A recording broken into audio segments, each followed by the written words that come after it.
Welcome to Megabucks Radio. Conversations with successful entrepreneurs, sharing their tips and strategies for success. Real-world ideas that can put megabucks in your bank account. Here's your host, Nina Hirschberger. Welcome to today's show. This is Nina Hirschberger, your host. And today I have with me Michael McLean. Michael bought, about 19 years ago, he bought his father's insurance agency up in Canada. His dad had run it for 30 years.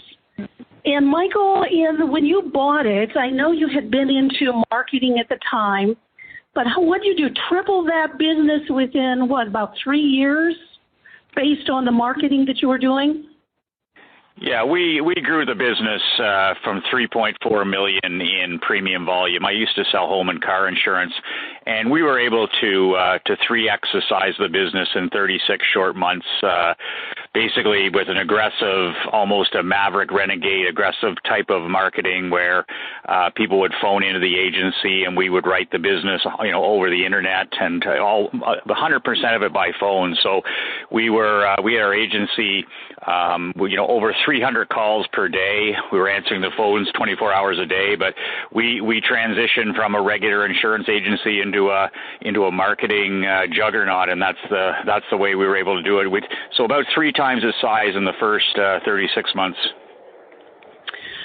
So the reason I asked Michael to be on today's show, I've known him for years. I've watched him. I know the skill that he has. And at that time, he had 23 employees.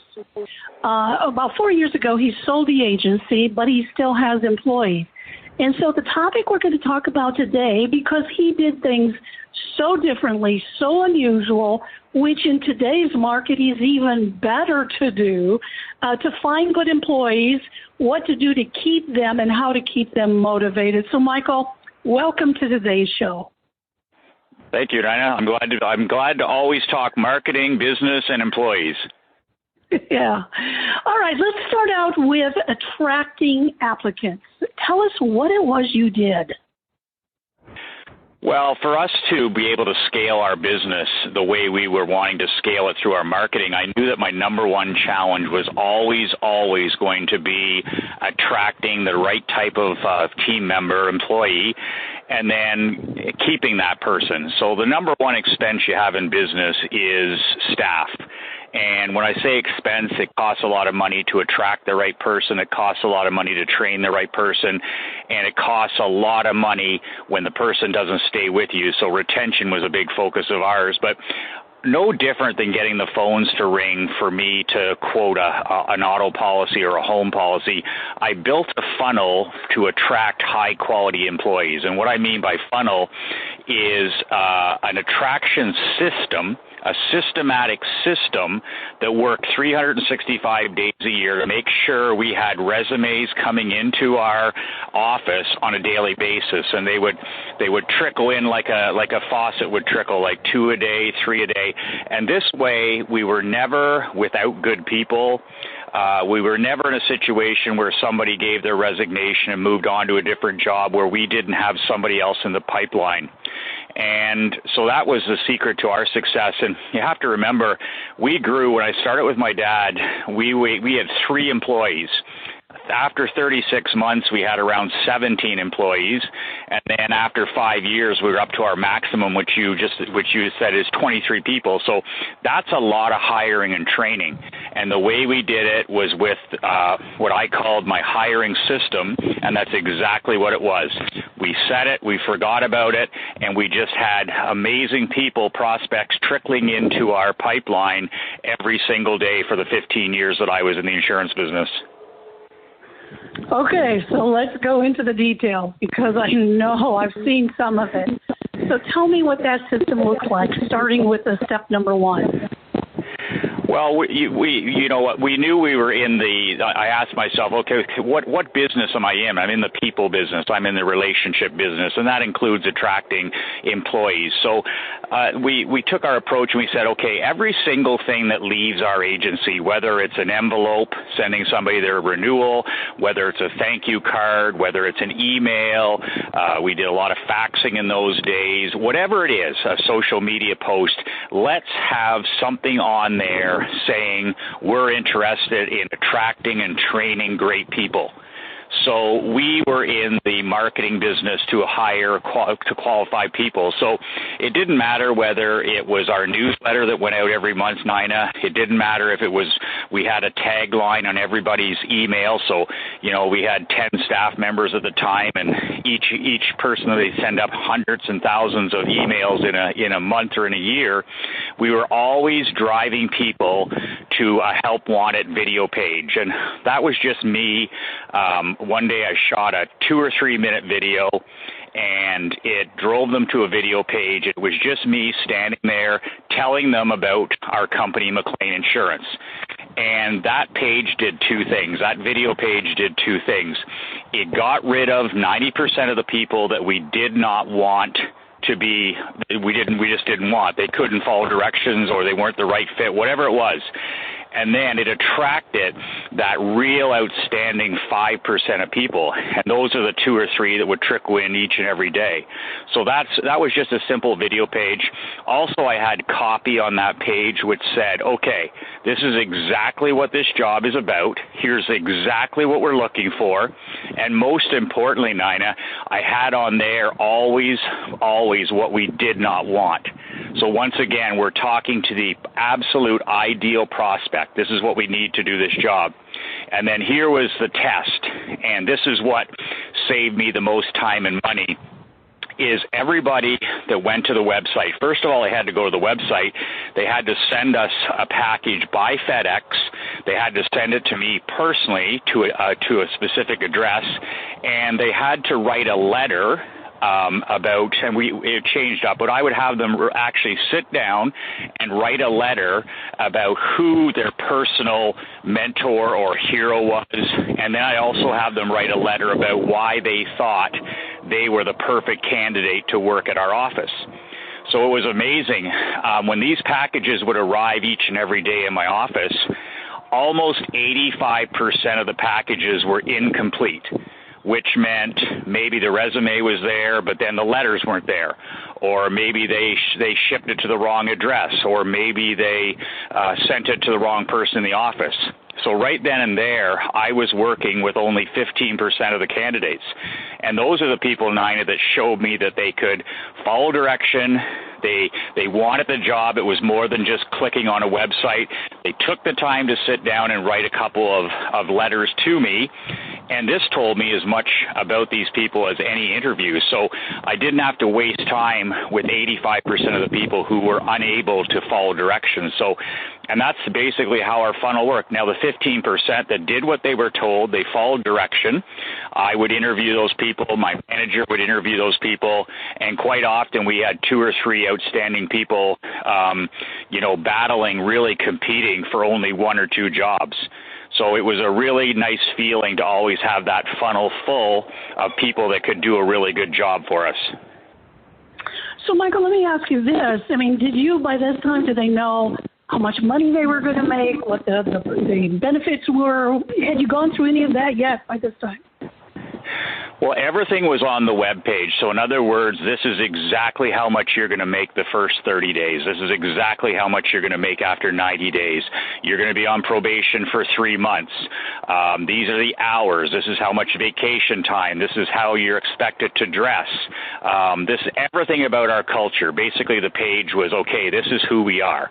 And this is either for you or it's not for you. So that was a big thing. But here's the thing that I did that nobody else in the entire industry did, is I refused to hire anyone with insurance experience. And I learned this expensive lesson, the first couple of years in the business. We would put an ad in the newspaper, we'd put an ad on our Facebook page, and we'd get all the same types of resumes. In other words, the person who's been working for our competition for the last 5 or 10 years, and they bring all their bad habits and all their bad attitudes and all this stuff. And then finally, after doing this for a couple of years and wasting all that time and money, I said to myself, there has to be a better way to attract high-quality people.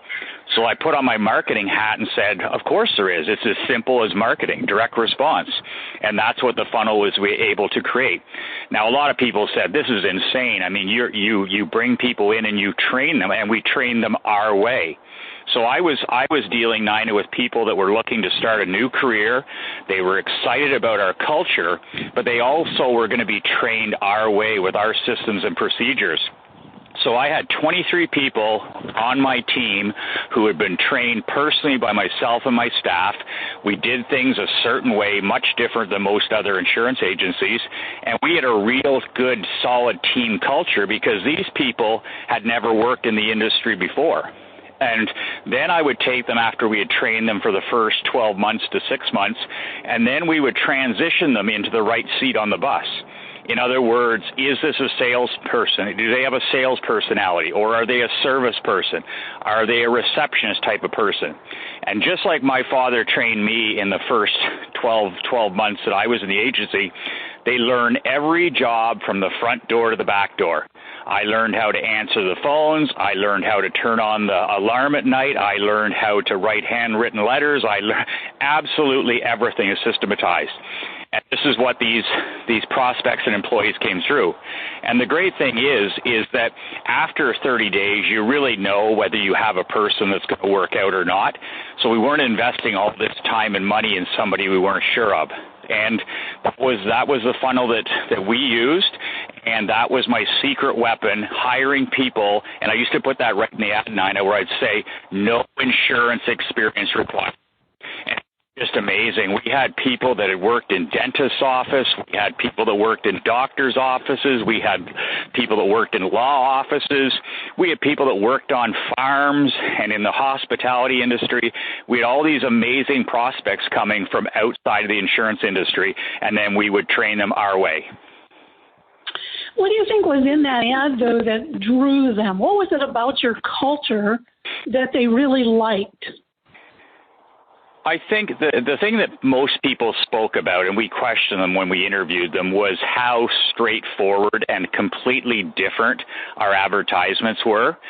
So I called out clearly to exactly the type of person that I wanted. And what I mean is, you know, if you look at one of our ads, it was the complete polar opposite of what somebody else would put in. It was like, here's what we're looking for. We're going to train you. We're going to pay for your training. This is how much money you're going to make. This is how much, what your benefits. This is how far you can advance, all that kind of stuff. And you have to remember, we already had a great reputation in and around our community for all of the marketing that we did. So these are people that had been getting our flyers, our postcards. They had seen our social media. I did extensive TV ads. I was in their mailbox. So these people already had a very good understanding that we were an aggressive marketing agency. And that's kind of what made us stick out. The other thing is, when you have people coming from a completely different industry, you get to pick the best of the best. You're not just enclosed in a tiny box. And it's funny, with all the people that we hired over the years, my two best industries that we brought our very best people from was, number one was the hospitality industry. I hired, like, some of our most amazing people came from the restaurant and bar industry. And secondly, we hired a whole bunch of amazing people from the farming industry, of all things. We live in rural, and there's lots of farms. So the two common denominators there, Nina, were work ethic and attitude. because people who are used to getting up at 5 o'clock in the morning and working 12 hours a day, like on a farm, you can see where 9 to 5 is a piece of cake. And they also came with that incredible attitude of putting in an honest day's work. The same for the hospitality industry. Anybody that's been a bartender or a waiter or a waitress understands that your attitude and your work ethic have a lot to do with, you're a commissioned salesperson. Basically, you're working for tips. So those were the two industries that we targeted, where we got some of our very, very best people that we eventually trained into some of our leaders. Knowing you and seeing some of the things you've done in the past, I would say they also understood that you were a winning company. People want to be associated with winners. Well, my background is in professional sports, so when I graduated from college, I went right into pro hockey. I coached for 2.5 years in pro. I've owned my own team in junior, so I come from high-level sports, first as a player and secondly as a head coach. So I kind of said, okay, I'm going in the insurance business. I'd been in the hockey business. I own my own team. And I said, you know what? I'm going to go join my dad, but I'm going to bring the attributes that I learned in sports, which is discipline, mental toughness, goal setting, competition, all that great stuff that we all know about. And I said, I'm going to bring that to a very stale, dull, and kind of boring industry, the insurance industry. And I'm not going to do things just the way things are done. I'm going to bring that with me. And I think that was a big part of our hiring practice. Is people say, it's teamwork and all this stuff, but most cultures don't have any teamwork whatsoever. So that's what we built it. We built our agency almost like a football team or a baseball team or a tennis team. And we hired, Nina, a lot of people that were former athletes themselves. And what are you getting in those situations? You're getting a person that understands competition. They understand, how to self-improvement, self-awareness, mental toughness, all these great things. So, yeah, that was a big attraction for most people, is because they said, I want to work for a company that's exciting, that's progressive, that's growing. And I always said in my ads, I said, listen, if you're going to work here and you're going to work for me, you are going to run through your day. You're not going to sit and read magazines. You're not going to surf the internet. You're not going to shop on Amazon. We bust our rears in here, and the phone never stops ringing, and we're selling. And what does that attract? That attracts the best of the best always. Yeah, because they want that kind of thing. So let's segue into that culture then, because I know once you got them in there, you actually did things to really reward those employees. So talk about that for a minute. Well, the secret for us with people complicate reward programs. Even the employee doesn't understand them. They're like, I don't understand when I get this or don't get that or whatever. But what I did, the number one thing in sport to improve personal performance is public recognition. And that's a huge one, and most businesses never even talk about it. So I had 4 guys that sold insurance day in and day out. I would make the phone ring, and they would sell. Well, we really took our game to the next level, as did those 4 salespeople, when I would make the sales public every single day by email. So you were in first or you were in fourth. And that's that competition where nobody wants to be in last place. So we always had this friendly competition inside the agency. I did the same for our service reps. These were people who were supposed to be, I said, okay, I want to capture everybody's cell phone number. I want to capture everybody's email and their birth date. So we would have internal competitions where I'd say, okay, I'm going to give you $1 for every birth date that you capture, email, whatever. But then I'd also have a chart up in the kitchen and also in our workroom where it showed the standings of our employees. And here's the funny thing, because some people say, well, I'm not a competitor, and that doesn't motivate me. In my 15 years involved in our family business, we never had a salesperson or a service person ever finish last 2 months in a row. So people are driven by public recognition, both good and bad, and we made it fun. Like, not only were these people getting some money to be doing these behaviors that I wanted, but also the friendly competition of, I'm in second place. I got 2 more days to capture, 15 more emails and I'll be number 1. And then we made a big deal about winning, whether it was, buying dinner certificates, pizza. We had a huge wheel that we spun. And it was funny because I'm not a meetings guy. I don't like meetings at all. I think that they're the biggest waste of time. We would meet as a group once or twice a month. The only meetings I ever held were I call them stand-up meetings, where everybody would come into the conference room, and I would address the team for less than 2 or 3 minutes. This is what we did great. Give a lot of public recognition. If somebody had a great month, we would let them know. And then everybody that had achieved their goals for the month would get cash bonuses, real hard, cold, hard cash. People who didn't. And then everybody would spin the wheel. And on that wheel, as you've seen in the past, there's all kinds of really great things like a day off or $500 cash or fill your car with gasoline, all that kind of stuff. But once again, none of this stuff was freebies. They had to earn all these opportunities. Yeah, so talk about that a minute. So you actually, you talked about goals a minute ago. So tell me what kind of goals you set for those people. Well, minimum goals. So none of this kicked in. There was no commission inside our building. There was no bonuses until everybody reached a certain point. So I wanted 9 of people pushing hard to the last day of the month. None of this sitting around and I've made my mark and I can take the last week off. None of that stuff. We had our people pushing for all 31 days in a month. And the way we did that is we had minimum standards. So a salesperson, as an example, their minimum standard would be, okay, you have to write $500,000 in premium before you're eligible for the 25% commission. And I kept everything, as I said earlier, really, really simple so that we had buy-in and people understood. And here's the way I used to tell my team, the sales guys as an example.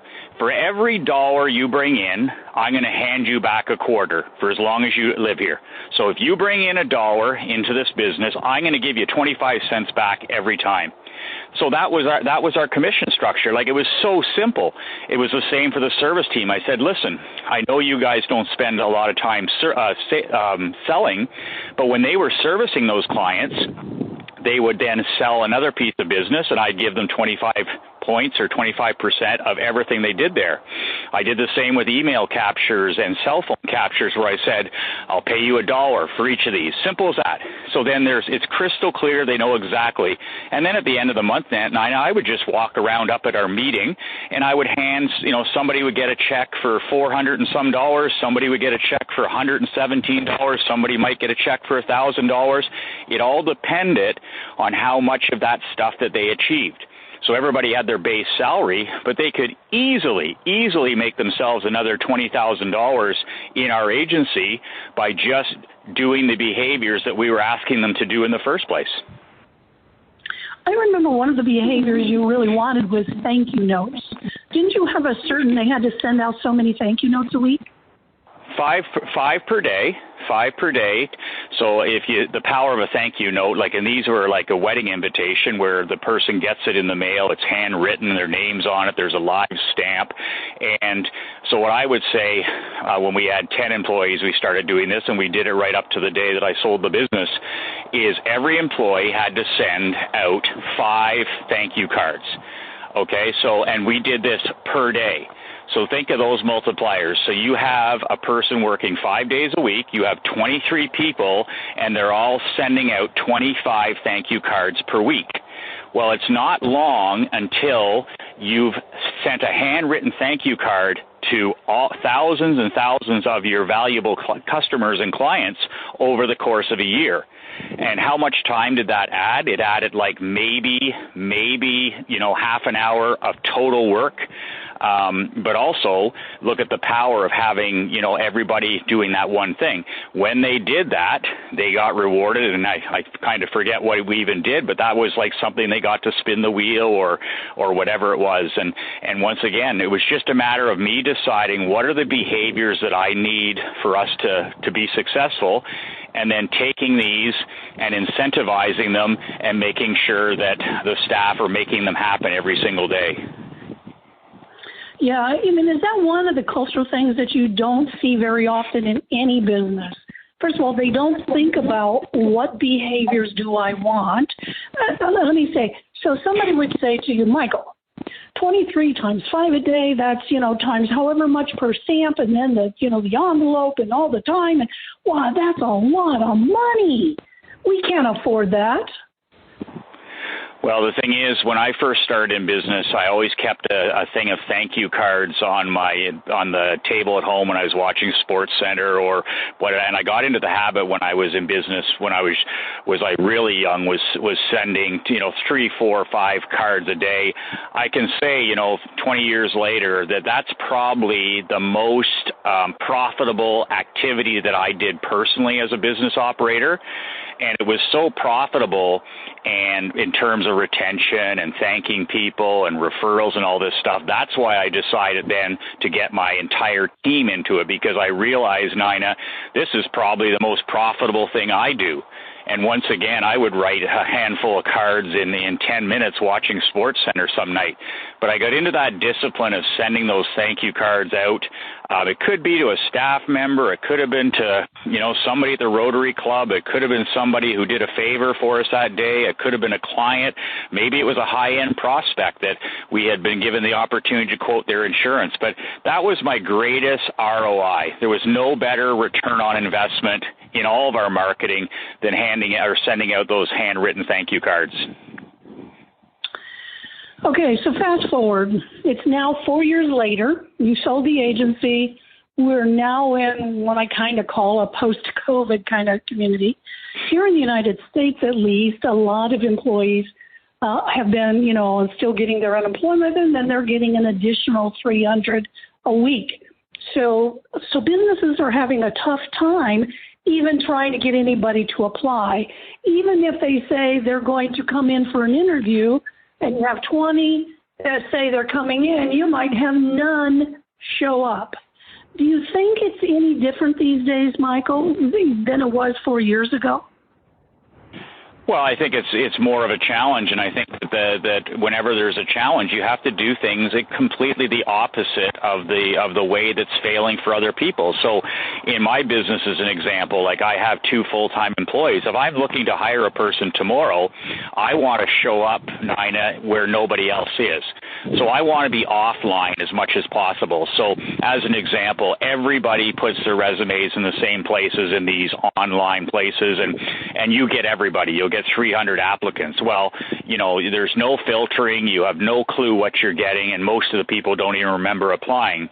So I think it's more important than ever to do it exactly the opposite that every other business is doing it, and I just explained how we did it that way, but also to show up in places where nobody would even think about it. So I had this habit always of being, my antenna was always up and is to this day, looking for great people. That's my coaching. That's in my head. It'll never change. So when I'm having lunch at the bistro, or if I'm at McDonald's, or if I'm at the baseball, it makes no difference. I'm always looking for great people. And that's how I've attracted the 2 superstars that I have working for me right now. One of them is a former player, and one of them is a person who I ran into where she was working as a waitress.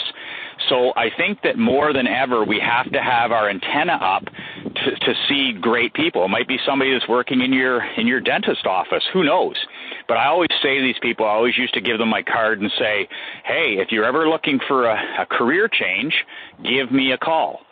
And you would be shocked, Nina, at the number of people that we hired from just simple things like that, like somebody who's just an amazing bartender, or somebody who, was cleaning my vehicle. And I would always leave them my card and say, listen, I think you do a fantastic job. If you're ever interested in getting into the insurance business, please give me a call.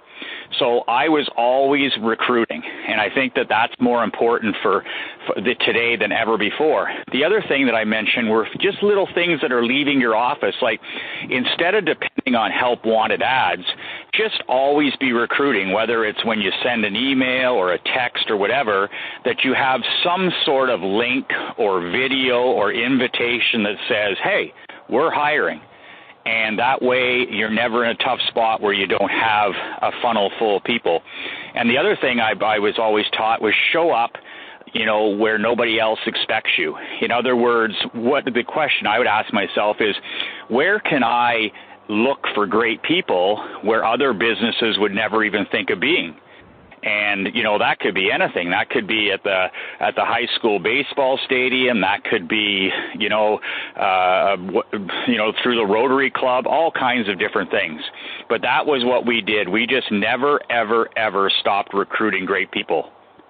So if you handed him a card and said, if you're looking to change your career, give me a call, and you're doing that now, would you put them through a funnel still, or would you just take a phone call from them? How would that work?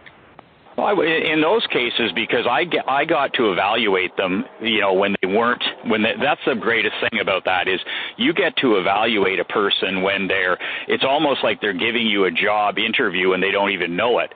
In other words, if I'm sitting there and I have this fantastic waitress that is, has been doing an amazing job, that's a person. The reason I gave them the card is because I already know that this is the type of person that we would love to have in our company. So in that particular case, of course, I would have that person in. I would have them. I'd have them complete the letters and things for me, but I would have them in, Nina, and we'd talk, and I'd tell them why I was interested in them in the first place. And then by that time, of course, they're always looking for a different career. But what that did is that planted the seed in their head that, someday, they maybe want to get in another business. So that's kind of a really great trick because, boy, you're seeing a person as they really are because their guard is down. They're working for somebody else. But whenever you run into that wow service, I used to always make a note of it and always say, by the way, if you ever want to change careers or anything, please give me a call. It's interesting. A few weeks ago, I was in Dallas, and I was with a guy who owns an insurance company, and he told the story about during COVID, where there's very high-end restaurant. I mean, we're talking your meal will cost $150. And, of course, they were kind of shut down. And so there was one waiter in that restaurant who decided that he wanted to work for this insurance guy. So he literally went out, studied, and got his insurance license before he even made contact with them. And that guy has turned out to be his number one salesperson ever in all of the agencies he's had. So, yeah, what you're saying is very, very smart. Michael, I'm looking at the clock, and as always, talking with you is always such a pleasure, and it goes so quick. I just want to ask, is there anything else that I should have asked that maybe I didn't ask that somebody listening to this who is struggling right now could benefit from, or did we cover it all? Well, I think the big thing is you almost have to have a sports mentality where you're always recruiting, and your number one problem or challenge in your business is always going to be employees unless you fix that challenge with an attraction funnel. And that's what you and I have been talking about for the last little while is just having your antenna out there, constantly be looking for good people, constantly be asking for good people, age is not a factor. You have some, it's like some of our best people were people that were semi-retired and were looking for something else to do. Some of our best people came directly out of college. But don't ever buy into the fact that it's hard to find good people, because it's hard to find good people if you're just going out and you're not putting any effort into it and you're just expecting great people to show up at your doorstep. It doesn't work like that. It's no different than any other part of your business. It needs to be systematized. It needs to be prioritized. And you have to repel 85% of the people that are not going to fit in and attract that 15% that you can train and work for yourself. And that there's so many good people out there. It's just a matter of having the system that attracts them. And just remember, it's like Nick Saban, head coach Alabama, always says, is, mediocre people don't like high achievers, and high achievers don't like mediocre people. So people talk about team chemistry in business all the time, and they don't know what they're talking about. I've been coaching pro and amateur for years, and the secret to a winning culture with great people is hiring exceptional people, no exceptions. And like Nick Saban says, that makes sense. You can't have 5 mediocre people and 5 exceptional people on your team, because they're not going to get along. The secret is to have that standard where we're only going to hire the best. And when I say the best, I mean the person who's got the great work ethic and the great attitude that we can train. And that's always been the secret to our good cultures, is we constantly recruit outstanding people. Like Nina, I didn't care whether they knew an insurance policy from a football. I was going to train them our way, so that part of it was easy. Hire great people that have great attitudes, who appreciate hard work, and the rest is much, much simpler. That's great advice. So, Michael, I know you're transitioning into a new part of your life. If somebody listening to this says, man, this is a guy I really want to hang out with, and I know you're putting together a millionaire mastermind group. If they qualify, and if they're one of those winners and one of those, is it something that they can get a hold of you and see what you're doing as far as that goes? Yeah, they can contact me and watch a short webinar that will, define whether it's what they want to do. It's badassbusinessmen.com, badassbusinessmen.com. And the title of my business is self-explanatory. I work with top 1% businessmen. And these are people that are already some of the best, and they're looking to get 1% better every day in all areas of their life, whether it's business, marketing, marriage, health, whatever. And they can go to badassbusinessmen.com, and they can watch a 20-minute instructional video that I have that explains what my membership is all about. And that's basically who I work with. I work with the top 5% that want to be the top 1%. In other words, they want to be the top earners, they want to be the top fathers, they want to be the best grandfathers they can be, get in the best physical shape, mental, spiritual, all that kind of stuff, and we have a lot of fun with it. So if anybody's interested in more information, it's badassbusinessmen.com. Check out the webinar. Put in your email, and you'll actually be able to see a lot of the recruiting that we do with our own business right now. Sounds good. Well, Michael, thank you so much. I know you're a busy guy, and to take this time has really been an honor. So I appreciate you being on the show. Oh, you're welcome, Nina. It's always a pleasure to speak with a fellow serial entrepreneur. Yeah. So this is Nina Hershberger. Until next time, I'm going to challenge every single one of you to go out and create your funnel to hire those very best employees. Thank you for listening to Megabucks Radio with Nina Hershberger. To learn more about the resources mentioned on today's show or to listen to past episodes, visit megabucksradio.com.